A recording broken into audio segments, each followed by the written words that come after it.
Okay. So I've got Sally Woods from Unit 7. She's based in my hometown in Wellington in New Zealand. Yay. So she's been one of the few clients I've had to meet in person, or got to meet, not had to meet in person, got to meet in person. Anyway, so we ran a competition recently. It was kind of a before and after competition. I did a bit of a sermon on the power of not just before and after photos. We know how powerful they are, but transformation, being able to show transformation. So I asked anyone on our private Facebook group to detail the transformation they've had from before they came into our community to afterwards. And Sally won one of the prizes that we offered up. She was already a 6 member. So she's been upgraded into Mastermind. That'll be Yay. cool. Yep, all the heavy hitters and the Cool Kids Club. And anyway, but the entry, I'll show it now, that won her competition. If I can show my screen. Oh, I need to find it first. I'm not very organized. Anyway, while stop, pause, share screen. There we go. Okay, while I'm finding it, why don't you give us an overview of who you are, what you do, and particularly the opening scene of your before and after was a toilet, right? So you went from. Tell us about where you were and what you were doing, mentally, psychologically, spiritually, financially. Give us an overview. Okay, so before AMI, so this is my 10th year in practice. Right. So I joined AMI late 2019. And so that was about 8.5, 9 years. Sorry, those are dogs barking in the background. And I had been working for myself for about 8.5, 9 years. I'd sort of fallen into it because I've had kids and it was difficult to do a really demanding architectural job and have little kids. They were quite close together. So my partner said, just start your own business. It'll be easy. Yeah, exactly. Think of all the money you'll make. Great. If it's going to be easy, I'll do it. And it wasn't that easy. And mostly because I'd never had any business training. Even working for architects, we don't learn business training at all. So, cut to 8 years later or whatever. And I get this friend, sort of a friend of a friend, calls and says, I'm in a real bind. I've got a client who wants to add a toilet to their house. And we need a building consent, and there's all this compliance. And he doesn't want to spend lots of money because it's just one toilet. And, they're desperate because they've got teenage girls. And I went, fine. Okay, I can look at this for you. And I said, it'll be about $1,000 for the fee. And the client rang me and said, that is so much money. I'm not paying that. I'm going to go find somebody else to do it. And I thought, great, dodged a bullet. And I was so happy and I was great on the phone. And it was sort of borderline rude, though. I was like, great, go find somebody else to do it. This is the best news I've had all day, And he sort of hung up amiably, but going, what is she thinking, asking for that much money? It's a perfectly good toilet, that's right, yeah. And so 3 days later, he rang back saying, I haven't found anyone who will do it for cheaper. And I'm gone, no kidding. It's because I'm the sucker in this situation. And so I did it and it was awful. And it just felt like the lowest point of my whole career. Right. And, it didn't take that much. Was it just a toilet or was it a bathroom? Was there more to it? Literally, they had a separate toilet. It was literally squeezing a new pan into their existing bathroom, and there was compliance stuff. And the existing bathroom was tiny, and so they had to then, move the shower over, and it was just awful. And I had to measure up, and it was just the lowest Soul point of destroying. my This is what I've come to. And And I I had just- to battle for my fees on it. and I just like, I didn't, at least I didn't put it down, Yeah. but I was just so annoyed. And they turn out to be nice enough people, but it wasn't enough. I should have. And actually, I had already been doing the LCC at that point, but I was like, oh, it's a friend of a friend. Yeah. Oh, whatever, I won't bother. And Were you an AMI member at this point, or was this pre? I think it was just before. Right. It was one of the triggers. Right. Um, Right. Rock and bottom. yeah, it was just like lower than low. I joked to my partner, that show Better Call Saul Yes. about the really crap lawyer. Yes. I was like, Yeah. that's me Right. for Right. architects, Right. So I was really sick of it. It was such a low point, and I just thought something's got to change. I can't make the change because it's been 8 years, nothing's changed. Right. And so I thought, right, that's it. I'll sign up. Yeah. I'll pay the money. Yeah. I'll see what happens. I can't lose anymore. Right. This is not gonna. It's not going to make things worse by doing this course. Yeah. And he's a Kiwi. How bad can he be? That's right. And I'd been following AMI for a while, so I kind of knew where it was going to go. Yeah. And I thought if it really delivers, then why not? It's worth all that money. Yeah.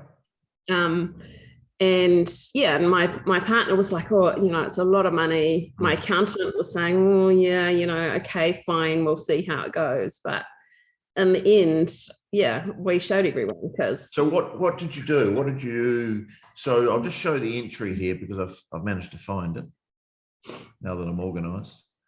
So share. Here was this was the entry you posted, and that I didn't really know, because when I rang you up to say you've won the prize, I thought it was a good transformation, but I wasn't sure. I wasn't aware that you were actually, I know you would have done other jobs as well as toilets, but you were at rock bottom doing a toilet. And you said, when I spoke to you the other day, you said someone else rang you up and said, I hear you're the toilet lady. So if you want to find a niche, there's one out there which is just squeezing extra toilet pans into people's bathrooms, because somebody else rang me not long after doing that one. It was probably a friend of the original guy saying, oh, look, I need another toilet in my bathroom. I've heard that's something you can do. You're good at that's your thing. Yeah. And I said, no, I can't do it. I'm sorry. You're going to have to find somebody else. Right. So what do you think was cool?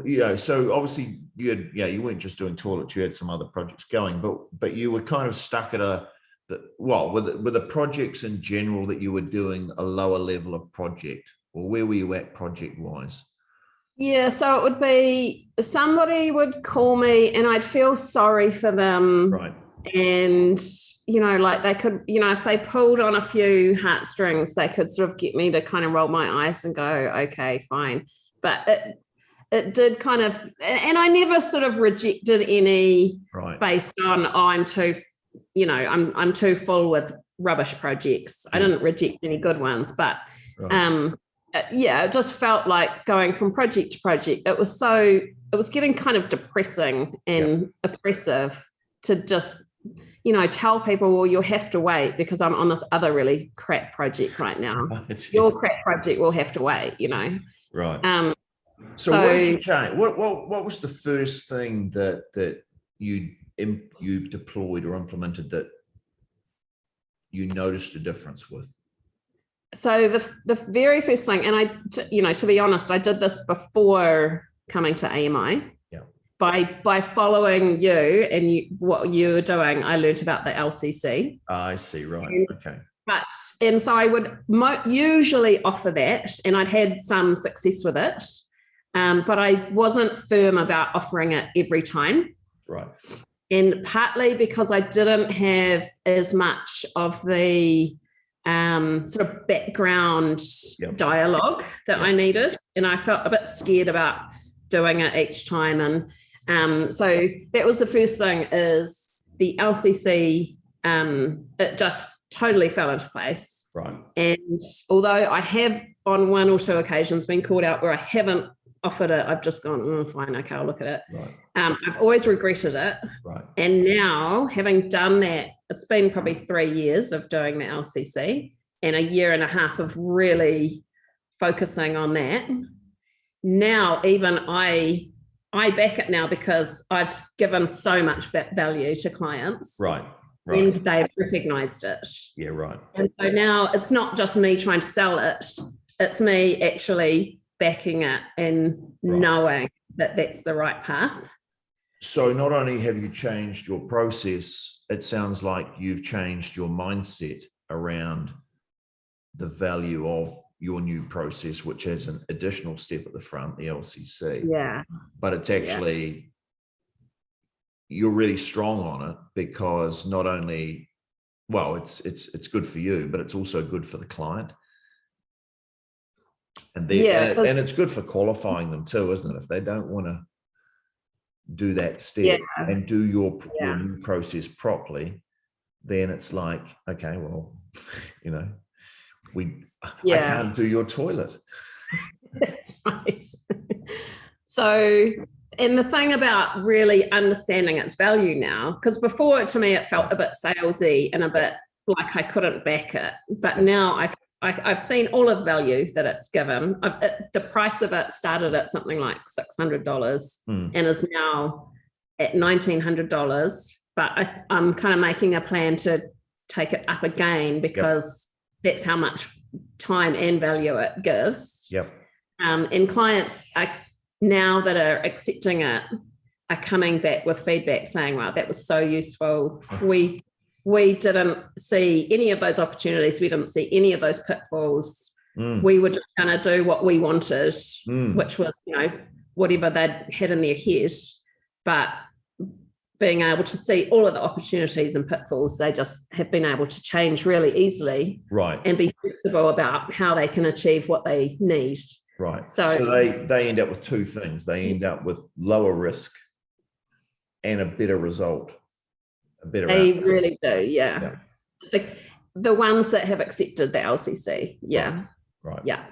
And does everyone accept your LCC? And what happens if they don't? No, not everyone does. And so they usually call and I talk them through it and talk about what they want to do. And then I send them information. I don't usually get them to sign up on that call. Yeah. I send them an email with all of the information and the terms. And usually about half or a bit more than half sign up for it. The ones who don't just ignore it. And I occasionally follow up with one email saying, are you interested? I'm getting booked up. Yep. And then after that, I just let it go. And what percentage of those ones that you follow up with an email come back and go, oh, yep? Probably about, I mean, sometimes I don't even follow up, which I know is bad, but often they'll go away. The 15% maybe that eventually come back will go away and just haven't been ready. And so they'll go away for a month or 6 or however long. And then, like 10 to 15% of them have come back, many months later in some cases and said, okay, we really want to do this. And I don't know if it's because they've tried other architects and other architects aren't available. I don't know if it's because they've researched it or if they've just kind of gone, oh yeah, we're ready now. So it sounds like half of them go yes immediately and then another 15% go yes later on when they're ready. Yeah. Okay. Yeah. And having done the AMI 6 program, the difference now is that if somebody doesn't take up the LCC, I don't care. So I used to really care about that and think, oh, what happened to that client? Why didn't they choose me? But now I go, okay, see you, good luck with your project. And I just let it go. Right. And why can you do that? I'm not sure, to be honest. I just because I know that they have never been a client, for one thing. They're not a client until they pay money. And if they don't accept the LCC, then they won't ever be a client. Right. So it's not my lost opportunity, it's theirs, if anything. Right. Yeah. So I'm just kind of a much more, I've got a lot more strength when communicating with clients now. Right. So it's just, this is how I do it. Right. You're free to not choose it. Yes. You know, I don't say that, but they understand it comes that. across. Yeah. They pick that up. Okay. Yeah. So tell me more about the mindset side that you've obviously gone from a position of weakness by the sound of it. Now, not only your process is stronger, but your mindset is stronger. So tell me more about the mindset that you have now compared to how would you have thought before, and how would you have thought now, and what would you have said before, and what do you say now type thing?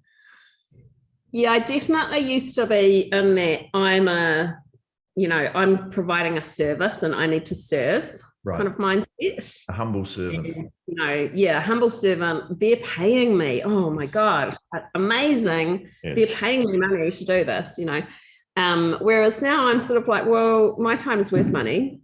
And if you don't pay me for it, you won't get any of my time. It felt quite mean at first. It felt a bit abrupt and a bit short. But now when it's sort of like the difference between avoiding conflict and being okay with conflict, but not being a horrible person. Right. So I used to avoid conflict before, right. Whereas now it's not like I embrace it, but when it comes, I just stand strong. Right. And say, this is how I need to do it. Right. This is what needs to happen. Mm-hmm. Make your choice. Right. It's up to them. That's it. And how much impact has that strength? How much impact has that had for you? Can you give us an example of, I don't know, some sort of tangible before and after? Well, I suppose what you've got on the Facebook thing is the toilet to the corporate interiors, but are they client reacting? How do they react when you're stronger? They love it. Yeah.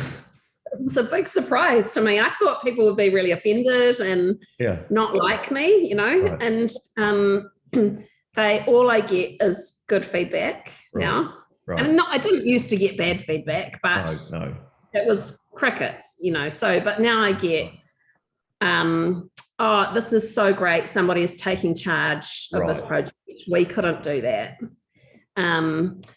I just, I do the diagnosis or the LCC and put together my fee proposal, and I say, this is the fee. It's up to you now. You can take it, you can leave it. I've been paid for the LCC, that's fine. And they've been accepting them. And so my average fee has gone up huge. It's, probably not every project was a $1,200 project. Sure. But now every project is averaging at least 55 in fees. Wow. What would it have been averaging before?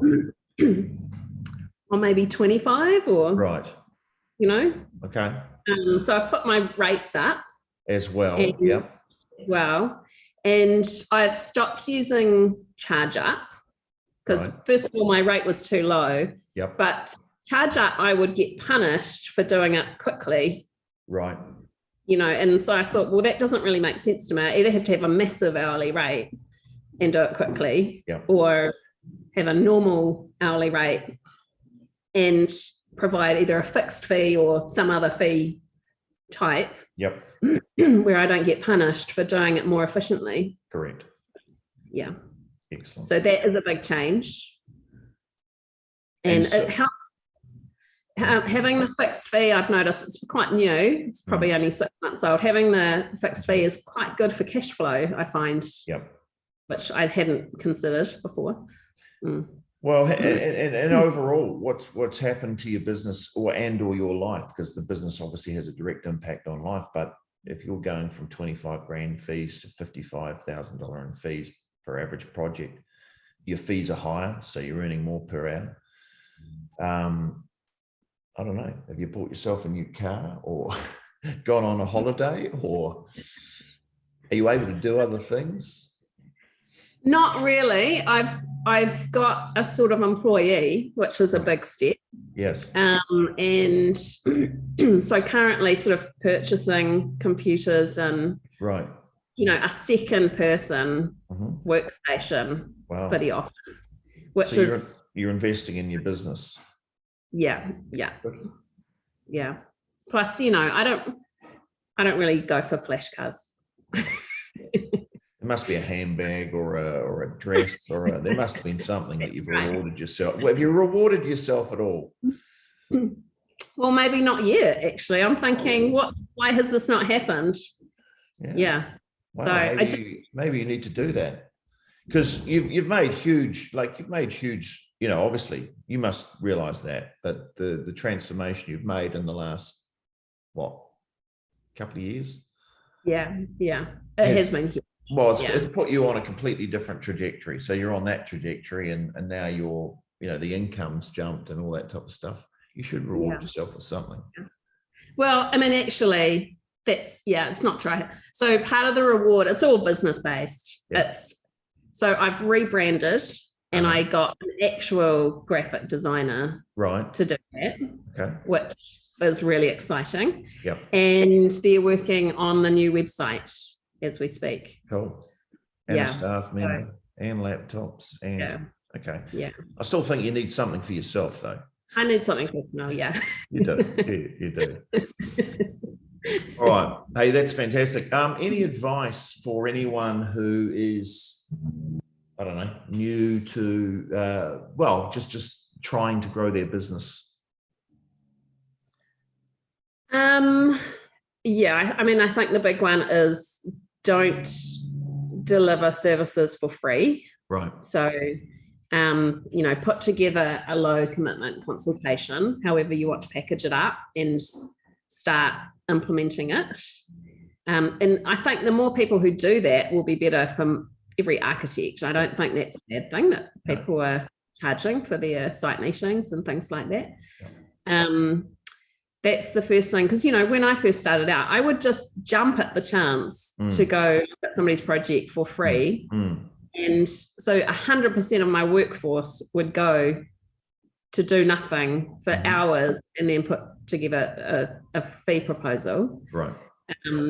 So don't do that. Get something put together, a package that you can sell as the first step. That's huge. And then it all flows on from there, because once you are the architect or the provider of the service they need, then it's rare that they'll sort of sack you to go find somebody else. Right. Yeah. Right. You get the design. It's yours to lose. The design project is yours to lose. Yeah. Yeah. Yeah. And I've certainly had it where LCCs highlighted so many pitfalls where they just said, oh, actually the project isn't viable anymore. So not every LCC turns into a project, but mostly they do. Yep. Yeah. Cool. And what's the next level for you, Sally? Well, it's the mastermind, isn't it? Well, you're going to mastermind, but what's the next level for your business? You've gone from here to here. Is there an up there, or is it just hold on to this for as long as you can? No, I think there's an up there. So I've been doing about 50-50 residential and commercial work. And what I really want to work on from now is, so the residential work is coming in, there's no issue with that. But I really want to work through getting more commercial work through. Okay. That's what I really like to be doing. So so the new website will help with that, because it's very niche based on the commercial work. Right. And that's where the marketing is heading, is getting out there for the commercial based stuff. All right, good. We'll look forward to working on that with you in the mastermind group. Should be fun. Cool. All right. Well, Sally, you are this month's marketer of the month. Thank you. All right. That feels good. There you go. Thanks for that. Yeah. For people like, I mean, I was a bit of a slow bloomer in the program, I Right. think, Right. but and you know, it's like the duck on the water Yep. who looks really calm, but their legs are going like crazy. So I was kind of implementing stuff Yep. constantly, and not all of it worked, and it needed adjusting, but a lot of it worked, and now it's starting to be more fruitful. Yeah. Yeah, that's good. I see that a lot because I actually think there is two parts really to it.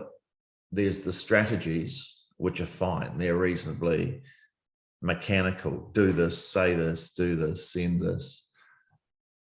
You know, it's in some ways that's the easy part. And then the other part is the mindset. So it's almost like, you know, you've got the pictures, like a movie, you've got the pictures and you've got the soundtrack. And sometimes the pictures without the soundtrack, you know, if the music changes, if it's still the old music, the scene comes across completely differently. And so while I can give you the do this, do this, do this, do this, I also need you to adopt the mindset that I guess comes with it. And I think the best thing for that is going to the weekly Q&As and listening to everybody talk and get beaten over the head with the mindset constantly of here's how you should be thinking, you know, and all that type of stuff. And yeah, you can be given scripts on here's what to say, but you actually need to internalize it, don't you? And you need to feel your value. And yeah, that's it. Basically, you need to feel your value, and not only your value of what you deliver, but you also need to feel the value of the process that you're putting in front of the client. Yeah. Because until you feel the value of this new process, then the clients are always a little bit on edge, and they're always looking for any wince or skirmish or but if you're calm, confident, I think, and in control, then that gives them comfort. And I think what you were saying, you used to be the humble servant, and then mentally you made a transition to more of the tough love coach, I call it. But you know, you're not there to bully them, but you are there to take them through a proven set of steps that have to be done that way. And if they don't want to do it that way, then they kind of need to move on. But when a client sees that you have a process, you're able to explain the value of that process, and you can feel the value of that process. They pick up on that, and that's something they want to be part of. Yeah. That's the real strength in the program, is that mindset adjustment takes longer than implementing the program, but it's the goal. Yeah. Because I've been doing this for like 20 years. It takes about 3 months for the mindset. The strategies, you could roll them out tomorrow almost, but the mindset takes about 3 months to unprogram yourself from the old humble servant, the old architect way of thinking, which is the humble servant or the starving artist, and to start thinking with the new, hey, listen, I've got value and my process has value, and the client's going to do very well if they work with me, and my fees are reasonable. They might be a bit higher than other people, but you know, there's still great value. Yeah. And all that type of stuff needs to be, and it does take a few months. So well done for sticking at it and keeping those little legs paddling under the water. They're still paddling. Good. Well, that's it. All right. Thanks, Sally. I'm going to stop recording. Thanks, Richard. Well done.